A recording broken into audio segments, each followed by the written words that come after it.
नमोस्तु महाराज श्री। महाराज श्री, आज मैं आपसे एक ऐसी बात पूछना चाहता हूं जिससे सभी लोगों को प्रेरणा लेनी चाहिए। महाराज, ये कुंडली होती है। कुंडली 1.5 घंटे में एक लगन चलता है। उस 1.5 घंटे में जितने बच्चे जन्मते हैं सबकी समान कुंडली बनती है। कोई कोमा मात्रा दशमलव कुछ भी फर्क नहीं है, समान कुंडली बनती है। एक तो उसी अस्पताल में होते ही मर जाता है, एक 80 साल का होकर मरता है, एक राष्ट्रपति बन जाता है, एक इंडस्ट्रियलिस्ट बन जाता है, एक भीख मांग रहा है, एक मजदूरी कर रहा है। तो फिर काहे की कुंडली? ठीक है।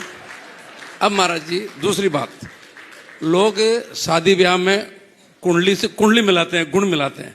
लड़के लड़की के गुण तो देखते नहीं है और कुंडली में पंडित से जाके कुंडली मिलाते हैं। तो कुंडली महाराज जी, क्या कुंडली क्या मिलाते हैं? हमने मेरी भी और हम सारे बहन भाई किसी भी ने कोई कुंडली नहीं मिलाई। हमने कभी हमारे बच्चों की कुंडली नहीं मिलाई, कभी भी, और सारे ठीक हैं। और बहुत सारे लोगों को मैं जानता हूं जो जिसमें ब्राह्मण भी हैं और जैनियों के भी हैं, तो उन्होंने कुंडली मिलाई, उनके अनबन हो गई, वापस घर आ गई या तलाक हो गया, बहुत सारे हैं। तो फिर कुंडली मिला के तो फिर सही होना चाहिए ना। बहुत अच्छी बात आपने की। यद्यपि इस विषय में मैंने अपना अभिमत अनेक बार प्रकट किया है। आपकी पूरी बात की समीक्षा में एक पंक्ति में देके बात आगे करता हूं कि आज के समय में तो कुंडली कहीं से प्रासंगिक ही नहीं है। कुंडली ही प्रासंगिक नहीं है। क्यों? आज के समय में कहीं कुंडली ही प्रासंगिक नहीं है। क्यों?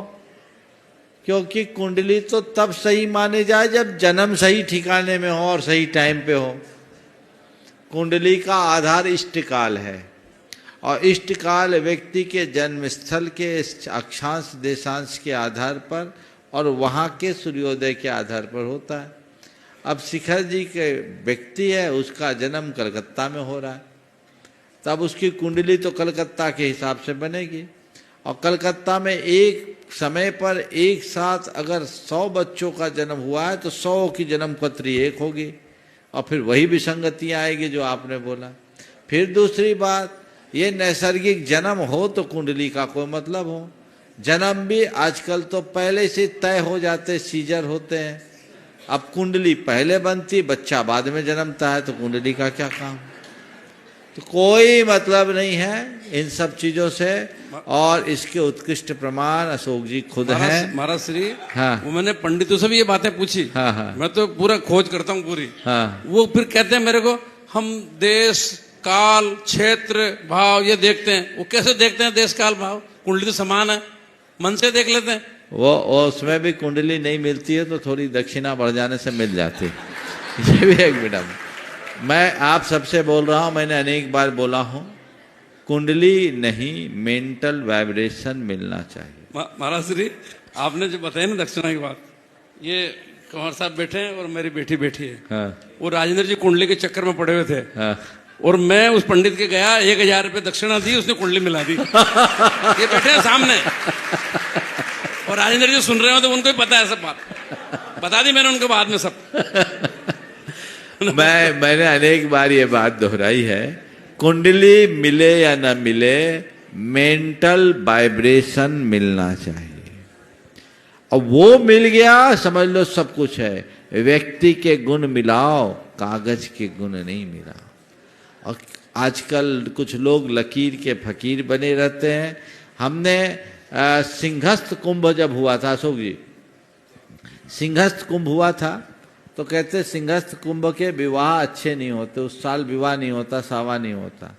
एक अखबार में एक लेख छपा था जिसमें 250 विवाहों का विश्लेषण था, जिसमें सब अपने अपने क्षेत्र के सफल और अति सफल लोग थे और सबका सिंहस्थ कुंभ में विवाह हुआ था।